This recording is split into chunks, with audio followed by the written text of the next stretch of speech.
오늘 우리가 함께 읽은 사사기 2장 11절에서 19절 말씀을 중심으로 악순환의 고리를 끊자, 악순환의 고리를 끊자라는 제목으로 함께 말씀을 나누고자 합니다.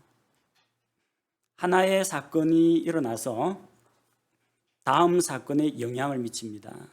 연속된 사건입니다. 고리로 연결되어 있는 사건입니다. 그 사건이 그 다음 사건에 또 영향을 미칩니다. 연결고리가 계속 이어집니다. 그 사건은 또 다음 사건에 또 영향을 미칩니다. 그리고 그렇게 연결된 사건이 영향을 미쳐서 다시 처음 상황에 또다시 영향을 미치는 것을 가리켜서 순환이라고 합니다. 연결했는데 결국은 이제 처음으로 돌아오는 거, 순환고리라고 합니다. 우리가 이 세상에서 살아가는 동안에 이렇게 서로 연계되는, 고리로 연계되는 사건도 많고요. 그런 연결고리들이 마침내 원래의 상태에 또다시 영향을 미치는 순환고리들이 많이 발생합니다. 그래서 그런 순환고리들이 좋은 열매를 맺고 좋은 결과를 가져올 때 선순환이라고 합니다. 예를 들면 부모님이 자기 자녀들을 칭찬을 해줍니다. 그럼 자녀들이 자신감이 생기고 의욕이 생기겠죠. 그 의욕이 생기니까 그 의욕을 가지고 열심히 공부를 합니다. 열심히 공부하니까 성적이 오르겠죠.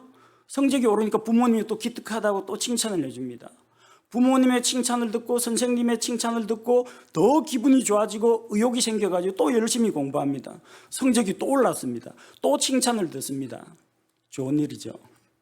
학생이 열심히 공부하고 부모님한테 칭찬받고 선생님께 인정받고 이 좋은 일들이 계속해서 꼬리에 꼬리를 물고 일어나는데 그 좋은 일들이 마침내 또 다시 처음으로 돌아가서 영향을 미칩니다. 이런 걸 가리켜 선순환이라고 합니다. 그런데 이제 순환고리 가운데는 악순환의 고리도 있습니다. 안 좋은 일이 일어나고 그게 또다시 안 좋은 일에 영향을 미치고 더 안 좋게 되고 그게 다시 처음에 영향을 미치는 거, 악순환이라고 합니다. 세계 경기가 전반적으로 침체가 됩니다. 국내 경기도 침체될 수밖에 없어요. 경기가 침체되니까 사람들이 돈을 많이 벌질 못합니다. 소득이 이제 줄어드는 겁니다. 소득이 줄어드니까 어떻게 해서든 돈을 이제 움켜쥐려고 하고 불안하니까 저축을 하려고 하고 물건을 사거나 음식을 사 먹거나 소비를 잘 못합니다. 소비가 위축되니까 국내 경기가 더 얼어붙습니다. 경기가 얼어붙으니까 일자리가 또 줄어들고 돈을 못 법니다. 돈을 못 버니까 쓸 돈이 없어요. 소비가 위축됩니다. 소비가 위축되니까 다시 경기가 침체됩니다. 이런 걸 가리켜서 경기의 악순환이라고 합니다. 좋은 일이 있으면 그 좋은 일이 더 좋은 일에 영향을 미치는데 안 좋은 일이 있으면 그 안 좋은 일이 또 다른 나쁜 일을 끌고 오고 계속해서 이것이 순환되는 일들이 일어납니다. 성경 역사 가운데에서 우리가 여호수아기를 읽으면 허락하신 하나님의 약속의 땅에 들어가서 믿음으로 땅을 쟁취하고 승리하고 하나님께 찬양을 드리고 이런 일들이 일어납니다. 하나님을 신뢰함으로 승리하는 기쁨의 간증이 넘쳐나는 것이 여호수아기입니다. 여호수아가 죽은 이후에 사사기로 넘어오면요, 이스라엘이 죄짓고 하나님에게 징계를 당하고 이방인들에게 압제당하고 고통 가운데 부르짖고 이런 패배와 절망의 시간들이 계속해서 이어지는 것을 볼 수가 있습니다. 우리가 읽은 본문 사사기 말씀은 이스라엘의 왕이 다스리기 이전에 하나님께서 세우신 사사, 재판관들이 다스리던 기간입니다. 그 사사 시대는 이스라엘 역사 가운데에서 정말 암흑기였습니다. 하나님의 진리를 사람들이 찾지 않고 각기 자기 생각에 좋은 대로만 행하던 영적인 침체기였습니다. 전능하신 하나님께서 이스라엘 백성과 함께 하시는데 왜 그들이 대적에게 패배하고 굴욕을 당하고 종살이를 하고 압제를 당했을까요? 또 하나님께서 매번 그들에게 그들을 이방 민족의 압제에서 건져내기 위해서 사사들을 보내주셨어요. 구원자를 보내주셨습니다. 그래서 자기 백성을 건져주셨습니다. 자, 그러면은 하나님께서 주신 은혜와 구원을 찬양하면서 행복하게 살아야 되는데 또다시 죄와 압제의 굴레에 계속해서 빠지는 악순환을 경험한다는 겁니다. 어떻게 이런 일이 일어났을까요? 오늘은 사사들이 다스리던 시대에 그 이스라엘 백성의 다람쥐 쳇바퀴 돌듯이 계속 반복되는 죄의 순환 고리에 대해서 살펴보고 어떻게 하면 이 악순환의 고리를 끊을 수 있는지 그 방법에 대해서 함께 생각하고자 합니다. 오늘 우리가 읽은 사사기 2장 11절에서 19절 말씀은 이 사사기 2장에만 해당되는 게 아니고요. 사사들이 다스리던 전체 시대의 이야기를 간단하게 요약하자면 본문 11절에서 19절 말씀과 같이 됩니다. 사사기에서 반복되는 그 악순환은 어디에서 시작되었느냐? 첫째, 이스라엘의 범죄로부터 시작이 됩니다. 11절 말씀을 보면 이스라엘 자손이 주의 눈앞에서 악을 행하여 바알들을 섬기며, 자, 이스라엘 자손이 악을 행했습니다. 죄를 지었다는 거죠. 주의 눈앞에서 악을 행했다고 합니다. 주의 눈앞에서. 사람들이 짓는 모든 죄는 하나님의 거룩하심을 대적하는 죄입니다. 하나님의 진리를 대적하는 죄입니다. 그리고 그 모든 죄는 하나님의 눈앞에서 짓는 죄입니다. 아무도 안 보는 것 같죠? CCTV가 없는 것 같죠? 주의 눈은 항상 어디서나 선한 자와 악한 자를 살피신다고 했습니다. 주의 눈앞에서 그들이 죄를 지었다는 겁니다. 어떤 죄를 지었어요? 이스라엘 백성이 저지른 그 죄는 두 가지 악은 예레미야 2장 13절에 기록되어 있습니다. 예레미야 2장 13절에서 내 백성이 두 가지 악을 행하였으니 곧 그들이 생수의 샘인 나를 버렸고 또 자기들을 위해 물 저장고들, 즉 물을 가두지 못할 터진 저장고들을 팠느니라. 자, 두 가지 죄를 저질렀다고 했어요. 하나는 생수의 샘인, 생수의 근원이신 하나님을 저버린 겁니다. 생수의 샘을 저버리니까 어떻게 해요? 목이 마릅니다. 영적으로 갈급합니다. 그러니까 자기에게 만족을 줄 것을 찾기 위해서 자기 나름대로 물을 저장할 물 웅덩이를 팝니다. 근데 그 물 웅덩이는 물을 가두지 못할 터진 물 저장고입니다. 물이 줄줄 새 나갑니다. 밑 빠진 독이라는 거예요. 생수의 샘인 하나님을 떠나서 만족 주지 못할 자기 육신의 정욕을 추구하고 자기를 이롭게도 못하고 자기에게 해를 끼치지도 못하는 우상에게 가서 경배했다는 겁니다. 그 내용이 12절에 기록되어 있습니다. 자, 이집트 땅에서 자기 조상들을 데리고 나오신 주 자기 조상들의 하나님을 버리고 이스라엘 백성이 저지른 첫 번째 죄, 하나님을 버렸다는 겁니다. 생수의 샘인, 생명의 근원이신 주 하나님을 버렸습니다. 그리고 버리고 어떻게 했어요? 다른 신들, 곧 자기들 사방에 있던 백성의 신들을 따라가서 그들에게 절하여 주의 분노를 일으켰더라. 예레미야 2장 13절에서 말씀하신 것과 똑같습니다. 자기 조상들의 하나님, 이스라엘 민족을 구원하신 그 하나님을 버렸습니다. 아브라함을 통해서 이스라엘을 자기 백성으로 받아들이신 그 하나님, 영광스러운 하나님, 거룩하신 하나님을 버렸다는 겁니다. 하나님께서 이스라엘을 저버렸기 때문에 사사시대에 이스라엘 백성이 압제와 고난을 당한 것이 아니라 그들이 스스로 하나님을 버렸다는 겁니다. 하나님을 버리고 나니까 뭔가가 공허합니다. 사람은 밥만 먹고는 살 수 없는 존재입니다. 기분 좋은 일들, 문화생활, 이런 일들을 함으로써 마음이 평안하다고 해서 사람이 살아갈 수 있는 게 아닙니다. 사람에게는 육신과 그리고 혼만 있는 게 아니라 영이 있습니다. 사람은 영이 있기 때문에 영이신 하나님과 교제할 수 있는 존재입니다. 자기들이 생명의 근원이신 주님, 영적으로 교제하고 영적인 만족을 주시는 주 하나님을 저버렸기 때문에 영적인 공허감에 빠집니다. 뭔가가 허탈합니다. 허전하니까 영적인 것을 추구합니다. 하나님이 아니라 우상을 추구합니다. 바알들을 찾고 아스다롯을 섬기고 가나안 사람들 혹은 이집트 사람들이 섬기던 이방 신들을 섬기는 겁니다. 하지만 그런 우상, 그들이 섬기던 마귀들이 그들에게 영적인 충족을 주질 못했습니다. 그들은 자기들 나름대로 영적인 공허함을 메우기 위해서 이방 종교를 따랐지만 그들에게는 만족이 없었습니다. 13절 말씀처럼 주를 버리고 바알과 아스다롯을 섬기는 그런 죄를 저질렀습니다.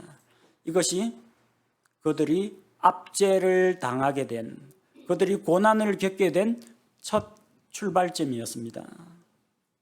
자, 죄를 지으면 어떻게 됩니까? 죄를 지으면은 하나님께서 징계하십니다. 둘째 연결고리가 있어요. 이스라엘이 죄를 지었다. 그 다음에 따라오는 연결고리는 무엇이냐? 하나님의 징계입니다. 14절에 보니까 주의 분노가 이스라엘을 향하여 맹렬히 타올라 그분께서 그들을 노략한 노략자들의 손에 그들을 넘겨주시고 또 사방에 있던 그들의 원수들의 손에 그들을 파시니 그들이 더 이상 자기 원수들 앞에 서지 못하였으며 주께서 이스라엘 백성을 징계하셨습니다. 이스라엘 백성의 죄에 대해서 하나님이 맹렬하게 진노하셨습니다. 하나님이 화도 내십니까? 하나님이 화도 내십니다. 하나님이 기뻐 즐거워하기도 하시고요. 하나님께서는 사람들이 죄를 지을 때 슬퍼하시기도 하고 거룩하신 하나님께서는 사람들이 하나님의 영광을 대적하고 하나님께 함부로 대할 때, 교만하게 대할 때 진노하십니다. 하나님은 거룩하신 분입니다. 죄에 대해서는 무섭게 진노하시고 절대 용납하지 않으십니다. 그리고 그 죄로 인해서 그들에게 죄의 대가를 치르게 하십니다. 어떤 일들을 하나님께서 하셨느냐? 주께서 이스라엘 백성을 원수들의 손에 넘겨주셨습니다. 이스라엘 백성은 가나안 땅에 들어와서 그 땅을 차지했습니다. 여호수아와 이스라엘 백성이 7년 동안 전쟁을 하면서 그 땅을 정복했습니다. 그러나 모든 땅을 다 차지하지는 못했습니다. 하나님께서 나중에 이스라엘 백성이 주 하나님 앞에서 신실하게 행하는지 그렇지 아니한지 보기 위해서 그들을 시험하고 징계하기 위해서 일부 가나안 족속들을 남겨두셨습니다. 자, 그런데 여호수아 시대에 그렇게 이스라엘 백성이 가나안 족속들을 점령하고 그들을 굴복시킨 것과는 달리 이번에는 그들의 원수들이 이 가나안 족속과 주변 민족들이 이스라엘을 압제하기 시작했습니다. 그래서 이스라엘 백성은 대적들 앞에 감히 고개를 들고 서 있질 못했습니다. 조아리고 종노릇하고 굽신거렸습니다.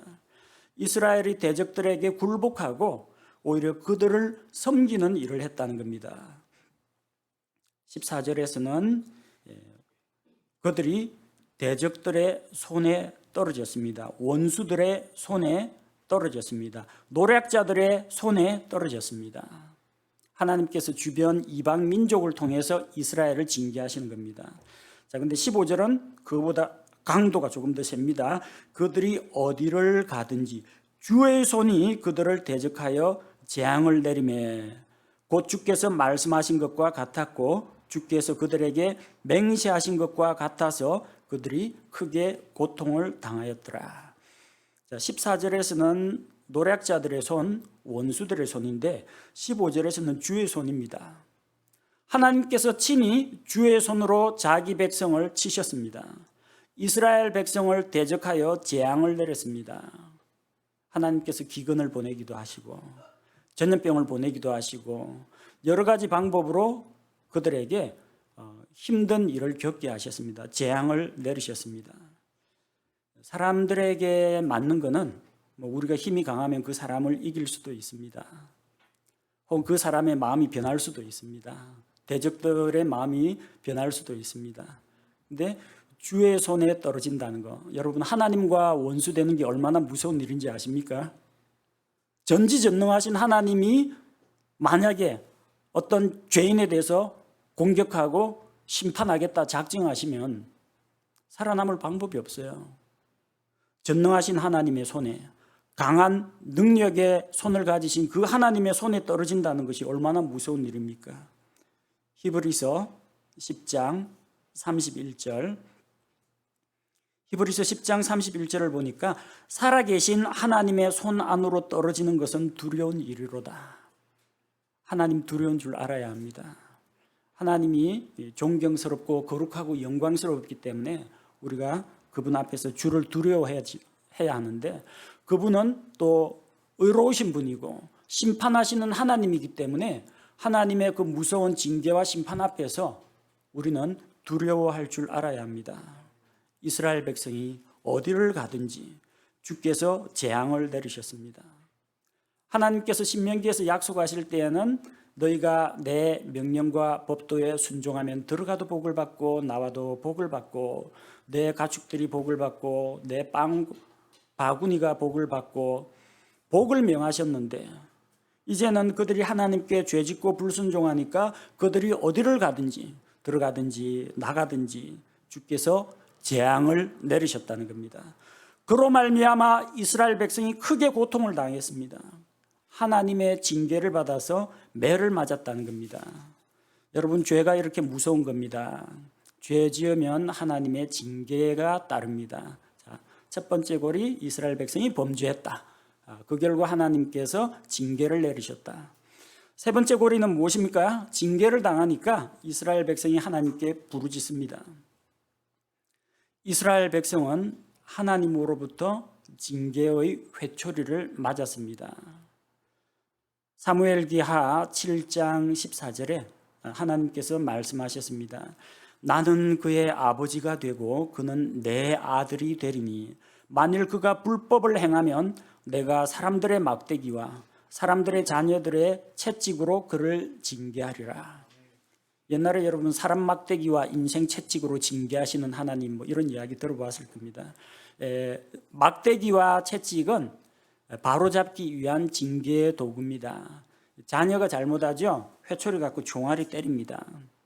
왜 때립니까? 아프라고 때립니다. 죄 지으면 벌 받는다는 거 가르칩니다. 그리고 빨리 죄를 회개하고 용서를 구하고 돌아오라고 때리는 겁니다. 노예들이 말을 안 들으면 채찍으로 휘두릅니다. 빨리빨리 일을 안 하거나 불복종하면 채찍으로 다스립니다. 가축이 주인의 말을 안 듣고 소나 말이 주인이 원하는 방향으로 가지 않으면 가시채로 쿡쿡 찌릅니다. 바른 길로 갈 때까지. 그리고 막대기나 채찍을 쳐가지고 움직이게 만듭니다. 사람들을 징계할 때 하나님께서 바로 그 막대기와 채찍을 사용하시는데, 물리적인 막대기와 채찍이 아니라 사람들의 막대기, 사람들의 자녀들의 채찍이라고 했습니다. 다른 사람을 통해서, 여기서는 이방 민족을 통해서 이스라엘 백성을 징계하신다는 말씀입니다. 하나님께서 자기 백성을 징계하는 수단은 주변에 있는 이방 민족들이었습니다. 가나안 족속, 모압 족속, 암몬 족속, 블레셋 사람들, 미디안 사람들, 이들이 이스라엘을 침략하고 약탈하고 또 그들을 지배하고 다스렸던 겁니다. 이스라엘 백성은 대적들로부터 수탈을 당하고 압제를 당하면 하나님 앞에 부르짖었습니다. 그렇지 않습니까? 아이가 잘못을 저질러서 아버지에게 회초리를 맞을 때 아프다고 비명 지르고 울고 불고 잘못했어요 하고 소리치고 다시는 안 그럴게요, 부르짖죠. 하나님의 징계의 채찍과 막대기가 임하니까 이스라엘 백성이 고통 가운데 부르짖었습니다. 이스라엘 백성은 고난을 겪고 나서야 하나님께 부르짖었습니다.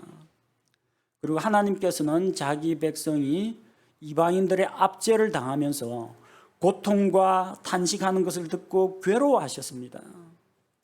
아버지가 아들을 징계하는데 기분 좋게 신난다고 때리는 아버지는 없을 겁니다.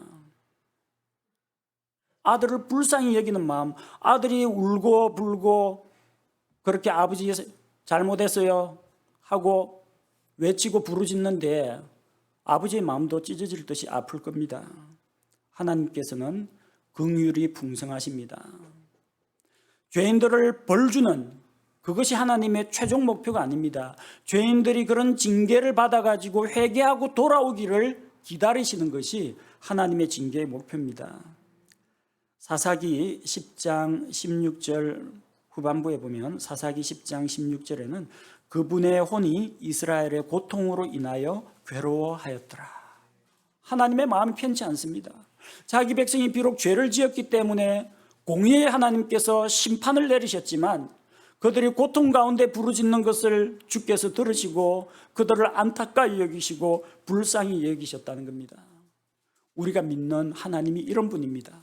죄에 대해서는 무섭게 진노하시는 의로우신 하나님인 동시에 자기 백성의 고통과 눈물과 탄식 앞에서는 한없이 가슴 아파하면서 안타까워하시는 아버지의 마음을 가지신 분이 우리 주 하나님이시라는 겁니다. 아버지는 자녀들이 잘못을 저지르면 매를 들어서 때립니다. 그렇게 하는 것이 올바른 훈육 방법입니다. 자식이 미워가지고 화가 나가지고 두들겨 패고 싶어서 때리는 것이 아닙니다. 매 맞고 아픔을 겪고 정신을 차리라고 매를 때리는 겁니다. 자기 잘못을 빨리 깨닫고 잘못을 시인하고 회개하라고 매를 때리는 겁니다. 그리고 다시 아버지를 찾고 아버지와 다시 원활한 관계를 맺고자 하나님께서 징계를 하시는 겁니다. 이스라엘 백성은 죄를 짓고 하나님께서는 거룩하시기 때문에 죄에 대해서 징계를 하시고 징계를 받은 이스라엘 백성은 하나님께 살려달라고 부르짖습니다. 이런 연결고리가 이어집니다. 자, 이스라엘 백성이 하나님 잘못했습니다. 우리가 헛된 우상을 섬기고 하나님께 반역을 저질렀습니다. 회개합니다. 하나님 앞에 고백할 때 그 다음 연결고리가 채워집니다. 네 번째로 주께서 자기 백성을 구원하십니다. 16절에 보니까 그럼에도 불구하고 주께서 재판관들을 일으키시매 그들이 노력한 자들의 손에서 그들을 건져냈으나 주께서 재판관 사사들입니다. 사사들을 세워서 자기 백성을 압제하는 이방 민족으로부터 대적들의 손에서 건져내셨습니다. 재판관이라고 해서 우리 법정에 있는 그 판사 같은 그런 분으로 생각하면 안 됩니다. 이 시대의 재판관은 평상시에는 시민 행정관이 되어서 백성을 돌아보고 백성에게 바른 말씀을 가르치고 백성들 사이에 문제가 생기면 하나님의 율법의 말씀에 비추어서 옳고 그른 것을 분별해주고 사람들 사이를 중재하는 그런 역할을 했습니다. 영적인 리더십입니다. 또 만약에 전쟁이 일어나거나 이방 민족이 쳐들어오면은 재판관들은 그때는 전쟁 지도자가 되어서 백성을 이끌고 나아가서 대적들과 싸우는 일을 했습니다. 그래서 주께서는 자기가 세운 그 재판관들과 함께 하면서 그 재판관들에게 능력을 주셔서 백성을 구하게 하셨습니다. 18절에 보니까 주께서 그들을 위해 재판관들을 일으키실 때 주께서 그 재판관과 함께 하셨습니다. 재판관과 함께 하셨습니다. 그리고 그 재판관이 사는 모든 날 동안 그들의 원수들의 손에서 건져주셨습니다. 왜 그렇게 했어요? 이는 그들을 학대하고 괴롭게 하는 자들로 인하여 그들이 신음하였으므로 주께서 뜻을 돌이키셨기 때문이더라. 하나님께서 왜 이스라엘 백성이 계속해서 압제당하고 고생하도록 내버려 두지 않으셨느냐? 이는 그들을 학대하고 괴롭게 하는 그 대적들로 인해서 그들이 신음하였기 때문에 주께서 징계를 내리시다가 이제 그만하면은 징계가 충분하다 해서 징계를 내리시는 데서 뜻을 돌이키시고 징계를 거두기로 하셨다는 겁니다. 주께서는 그 재판관이 사는 모든 날 동안 그들을 원수들의 손에서 건져주셨습니다. 제한 조건이 있죠. 재판관이 사는 모든 날 동안. 재판관이 살아있는 동안은 하나님께서 주의 영으로 재판관과 함께 하십니다. 그래서 백성을 구원하십니다. 재판관이 죽으면요? 재판관이 죽으면 어떻게 됩니까? 그들을 구원할 하나님께서 세우신 구원자가 죽고 나면은 그들은 다시 대적의 압제를 받게 됩니다. 또 그들을 다스리고 하나님의 말씀을 가르치고 지도해 주던 영적 리더십이 없으니까 또다시 백성이 자기들 마음대로 방종한 생활을 하게 되는 겁니다. 그래서 백성이 부르짖을 때 주께서 구원하셨다. 자, 주께서 사사들을 보내서 재판관들을 보내서 구원을 해 주셨으니까 이제 문제가 해결되었어요. 그래서 주께서 구원하시니까 이스라엘 백성이 평화를 누립니다. 다섯 번째는 주의 구원으로 말미암아 이스라엘 백성이 평화를 누리는 시기가 됩니다. 이스라엘 백성은 하나님의 도우심으로 구원을 받아서 평화의 시기를 누렸습니다. 사사기 3장 8절에 보면은 이스라엘 백성이 메소포타미아 왕의 지배를 받았는데 8년 동안 그들의 이방 민족의 지배를 받았어요. 하나님께서 온니엘이라고 하는 이 재판관을 일으키셨는데 그가 대적의 손에서 이스라엘 백성을 구출하고 이스라엘 백성은 40년 동안 안식을 누렸습니다. 8년 지배를 받다가 40년 동안 평화기를 누렸다는 겁니다. 사사기 3장 14절에 보면은 모압 왕이 이스라엘을 압제했는데 자그마치 18년 동안 모압의 지배를 받았습니다. 모압 왕 에글론. 그런데 에훗이라는 사사 재판관이 일어나서 모압 왕 에글론을 죽이고 이스라엘은 평화의 시기를 맞이하는데 자그마치 80년 동안 안식을 누렸습니다. 평화와 안식을 누리면 얼마나 감사합니까? 하나님께 날마다 감사하고 옛날에 대적들의 손에서 종살이하고 모욕과 멸시를 당하던 거 생각하면은 이제는 정말 하나님만 믿고 섬기겠습니다. 세상 등지고 오직 주님만을 섬기겠습니다. 우상을 버리고 온전히 하나님께만 돌아오겠습니다. 주님 뜻대로만 살기로 했습니다. 이렇게 되어야 정상인데 평화의 시기에 또 다른 문제가 일어납니다. 사람들은 고난의 시기에는 하나님께 부르짖고 기도를 합니다. 그런데 고통과 시련이 지나가고 긴장이 풀리면 몸도 마음도 나태해집니다. 여러분 스스로 우리 가슴에 손을 얹고 한번 생각해 봅시다. 하나님 딱 이번 한 번만 딱 살려주시면 제가 헌신하고 봉사하고 주님께 충성을 맹세하고 간절하게 이 것만 좀 해결해 주십시오. 기도하죠. 기도하고 하나님께서 긍휼히 여기시고 기도 응답을 주셨어요. 문제가 해결됐어요. 그 다음부터는 하나님 앞에 좀 간절한 생각이 별로 안 듭니다. 이제 그다지 마음에 급한 게 없어요. 처음에는 얼마 동안 하나님께 약속한 게 있으니까 하나님께 헌신하고 신실하게 행하다가 나중에 흐지부지 돼버립니다. 내가 언제 그랬냐는 듯이 하나님의 은혜를 잊어버리게 됩니다. 너무 편한 게 좋지 않습니다. 적절한 고난과 시련은 우리를 더 강하고 단단하게 만들어줍니다.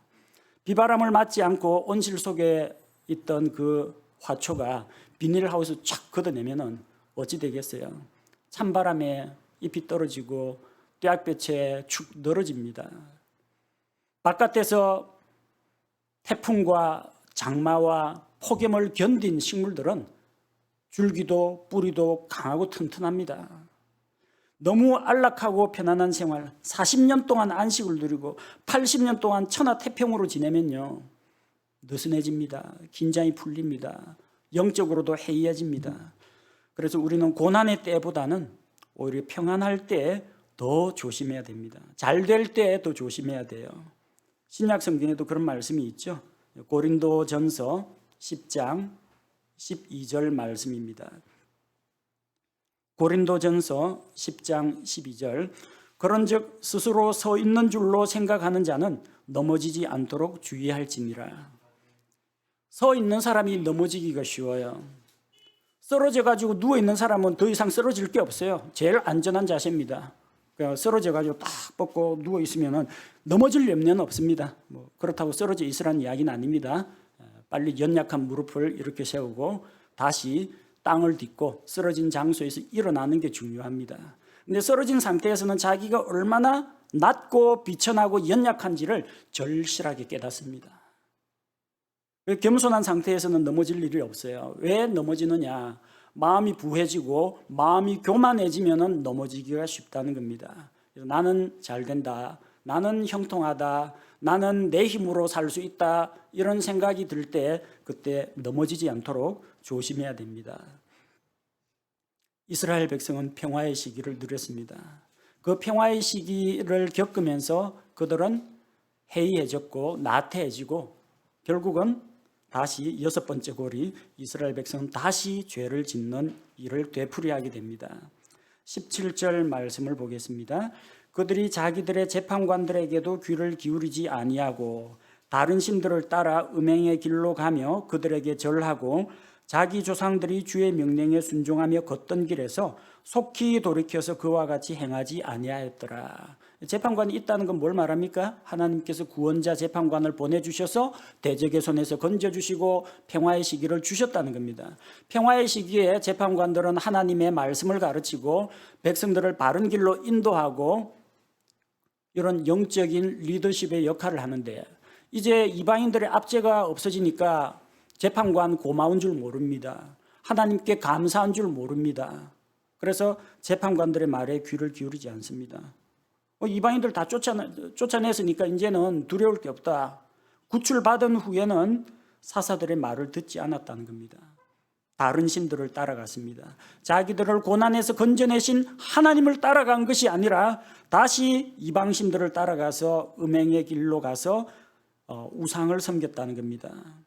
주의 명령에 순종하던 그 길에서 돌이켰습니다. 하나님 살려주십시오. 이 대적들만 물리쳐 주신다면, 이 이방 민족의 압제에서 우리를 건져주시면 하나님만 믿고 따르겠습니다 라고 했는데 이제 그들을 압제하던 이방 민족이 패배해서 물러나니까 주의 명령에 순종하던 길에서 속히 돌이켜서 떠났다는 겁니다.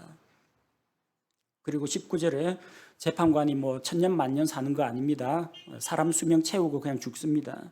19절 말씀을 보니까 그 재판관이 죽은 뒤에는 그들이 되돌아가서 자기 조상들보다 더욱 부패하여 다른 신들을 따라가며 그들을 섬기고 그들에게 절하며 자기들의 행위와 완고한 길에서 떠나지 아니하였더라.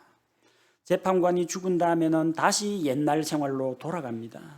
자기 조상들보다 더 타락하고 부패한 생활을 했습니다. 그들은 다른 신들을 섬기고 자기들의 완고한 길에서 떠나지 않았다는 겁니다. 죄의 연결고리가 이런 식으로 계속 악순환이 일어납니다. 이스라엘 백성이 죄를 짓습니다. 죄를 짓고 나니까 하나님의 징계가 임합니다. 하나님의 징계를 받으니까 백성이 주께 부르짖고 호소합니다. 하나님께서 그 부르짖는 소리를 들으시고 안타까워가지고 구원자를 보내주셨습니다. 그래서 대적의 손에서 구원해 주셨습니다. 구원자를 보내주신 하나님으로 인해서 그들은 평화의 시기를 누렸는데 평화가 계속되다 보니까 나태해지고 긴장이 풀려가지고 또다시 죄를 짓는 겁니다.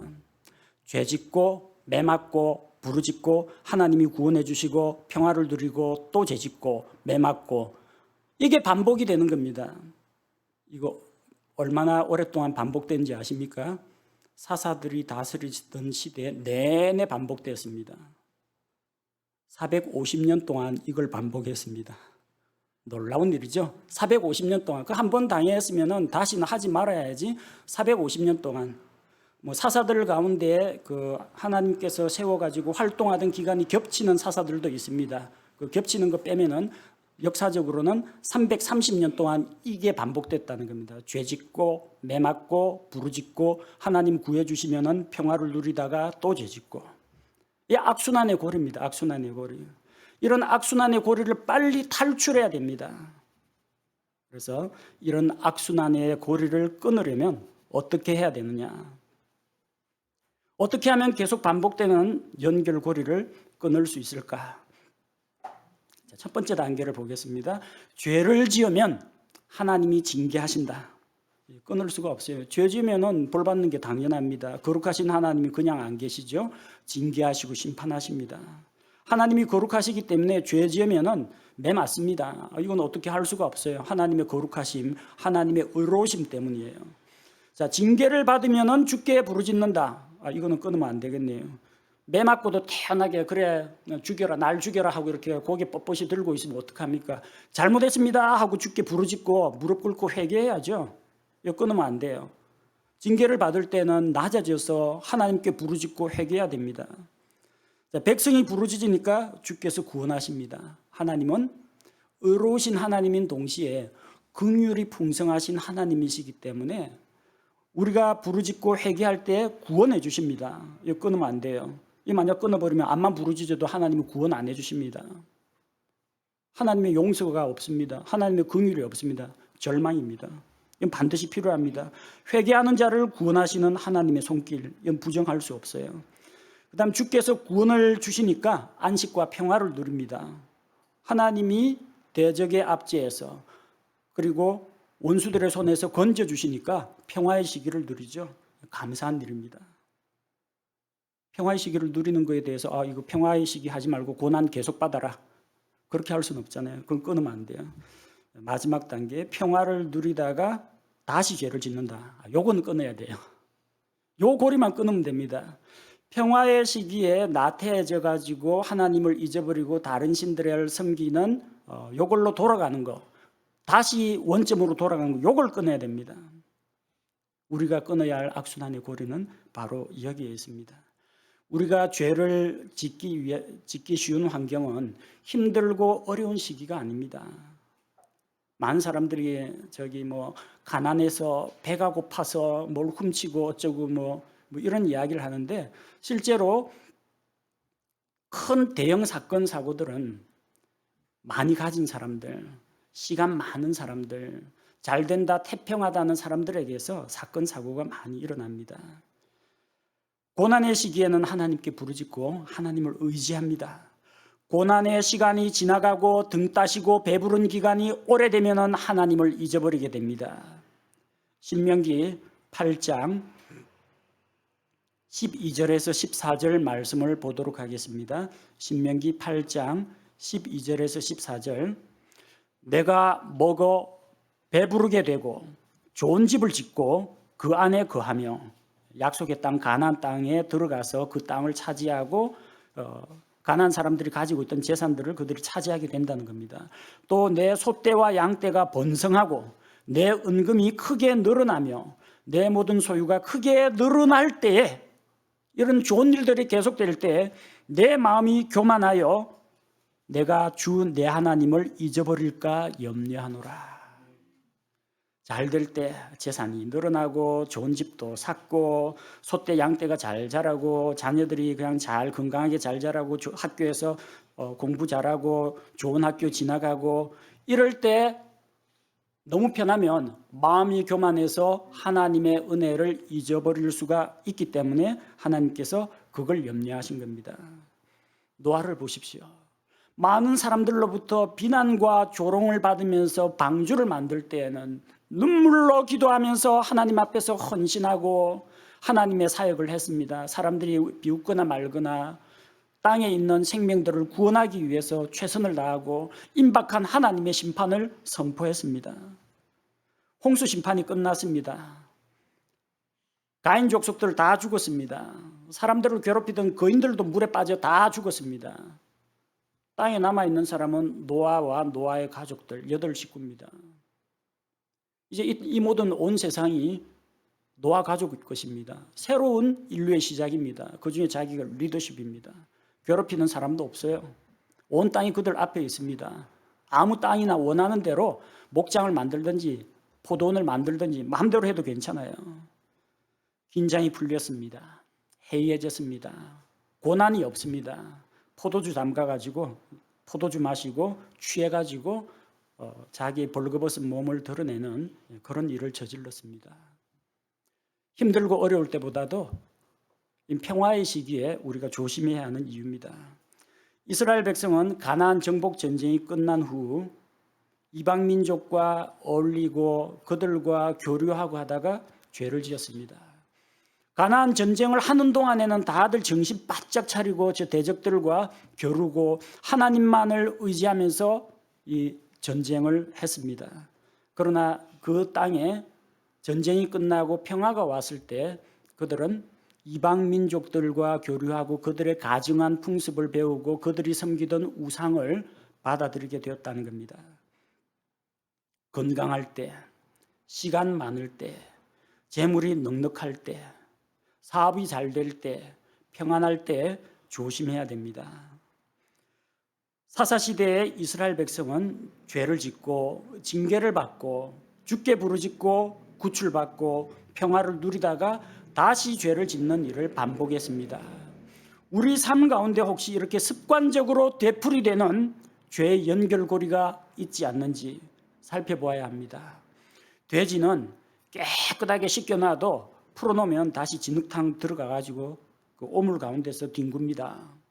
개는 자기가 토한 것을 다시 먹습니다. 우리 사람도 개, 돼지 같은 그런 추한 모습을 하나님께 보이지는 않는지 우리를 돌아봐야 합니다.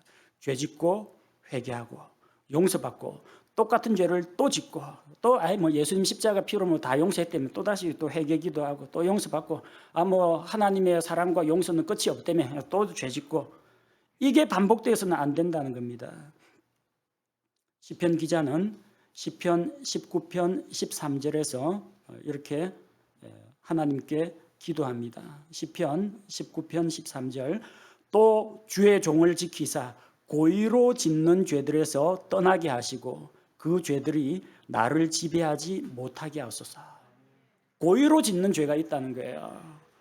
그럼 저는 정말 그냥 궁지에 몰려가지고 어쩔 수 없이 자기의 연약함 그 가운데서 죄를 지은 게 아니라 이제 죄 짓고 용서받고 회복되고 하는 게 습관이 되다 보니까 죄 한 번 짓지 오늘 저녁에 술 한잔 하고 죄 좀 짓고 내일 아침에 정신 차려가지고 하나님께 회개합니다. 예수님의 피로 용서해 주십시오.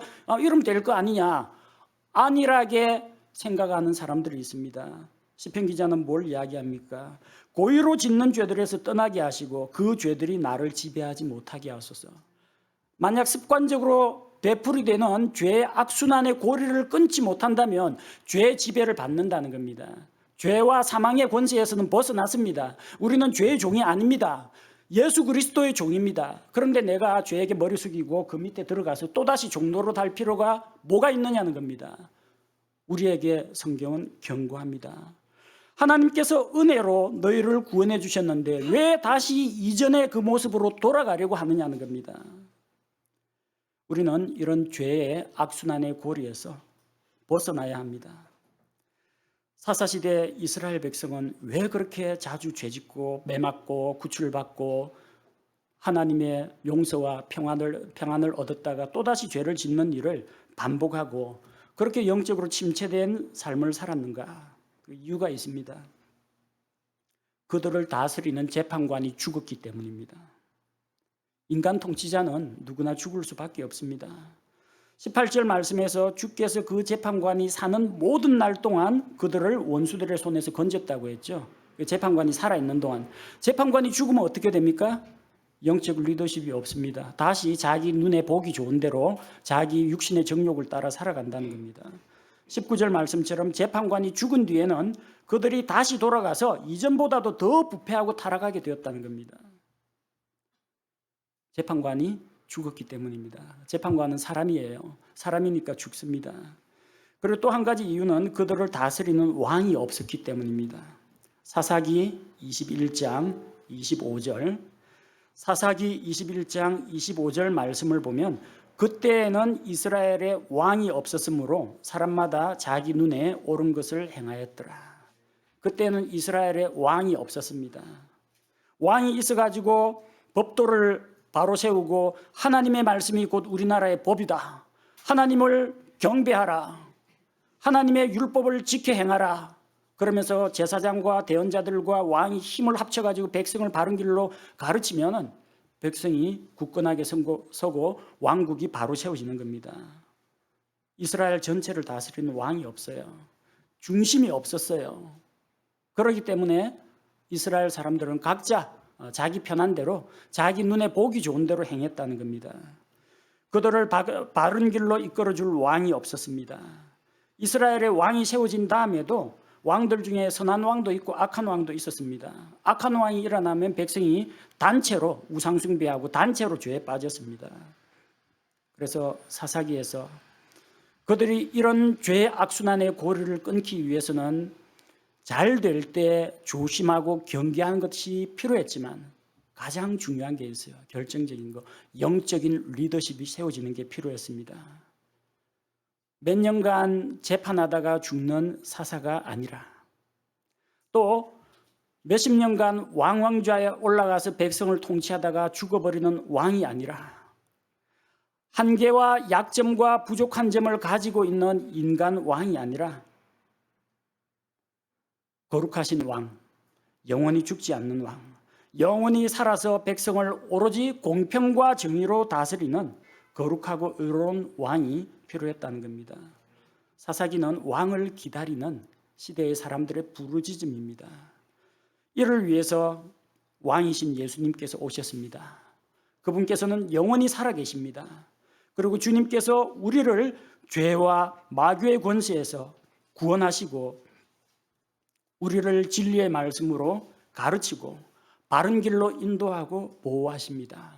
구약시대의 사사하고는 다릅니다. 사사들 가운데는 삼손과 같이 타락한 사사도 있었지만 예수님은 죄가 없고 거룩하고 완전하신 분입니다. 이스라엘 역사, 사사시대의 역사 450년 동안에 수많은 사사가 태어나고 죽고 이런 일들이 있었지만 예수 그리스도는 항상 살아계시고 자기를 힘입어 하나님께 나아가는 자들을 온전히 도우실 수 있으며 예수 그리스도는 어제나 오늘이나 영원토록 동일하신 분입니다. 그래서 우리에게는 예수 그리스도가 계십니다.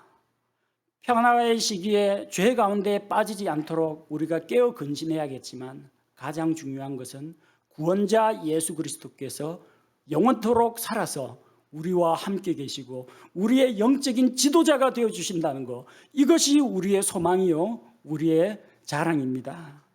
우리는 하나님의 은혜로 구원받은 하나님의 백성입니다. 그래서 사사시대 사람들이 했던 것처럼 자기 마음대로 살아가서는 안 됩니다. 거룩하고 의로우신 주님을 왕으로 모시고 주님의 인도를 따라서 살아가야 합니다. 항상 살아계시는 주님, 언제나 우리의 삶을 지켜보시고 인도하시는 주님, 그 주님을 믿고 의지해야 합니다. 그렇게 할 때 우리가 자주 넘어지고 죄에 빠지는 그런 악순환의 고리에서 벗어날 수가 있는 것입니다. 하나님 앞에서 우리 함께 기도하겠습니다.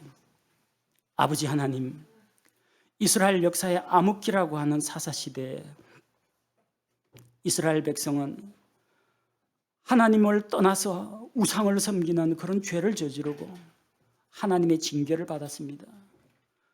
이방민족의 압제를 당하면서 그제서야 하나님께 부르짖었고 긍휼이 풍성하신 하나님께서는 자기 백성을 안타깝게 여기시고 구원자를 보내서 그들을 구출해 주셨습니다. 그리하여 하나님께서 이방인의 압제에서 벗어나 평화와 안식의 시간을 누리게 하면은 이스라엘 백성은 다시 죄 가운데로 돌아갔습니다. 주님, 이게 먼 오래전 구약시대의 이야기가 아니라 오늘을 살아가는 이 시대의 이야기라는 것을 잘 알고 있습니다. 우리 역시 하나님 앞에서 죄짓고 매맞고 회개하고 돌아와서 또다시 죄짓는 그런 일들을 되풀이하지는 않는지, 개가 토한 것을 다시 먹고 돼지가 씻겨놓으면 진창에 가서 다시 뒹구는 그런 어리석은 일을 범하지 않는지 주님, 우리가 정신을 차리고 깨어있게 하시고 우리 성도들 한 사람 한 사람 고의로 짓는 죄에서, 습관적으로 반복되는 죄의 순환 고리에서 벗어날 수 있게 하옵소서.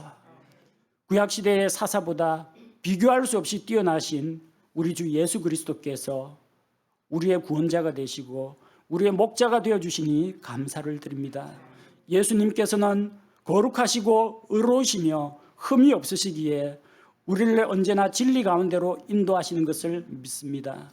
또한 그분께서 항상 살아계셔서 우리를 바른 길로 인도하시고 그분을 힘입어 하나님께 나아가는 자들을 온전히 끝까지 구원하실 수 있으며, 지금도 하나님 우편에서 우리의 연약한 모습을 보시고 하나님 앞에서 우리를 위해 중보하고 계신 것을 믿습니다. 우리의 희망이요 우리의 소망이 되시는 예수 그리스도를 바라보며 우리가 죄의 길에서 벗어나서 죄의 사슬을 끊어버리고 오로지 하나님만을 섬기며 주님만을 따라가는 성도가 되게 하옵소서. 우리 주 예수 그리스도의 이름으로 기도합니다. 아멘.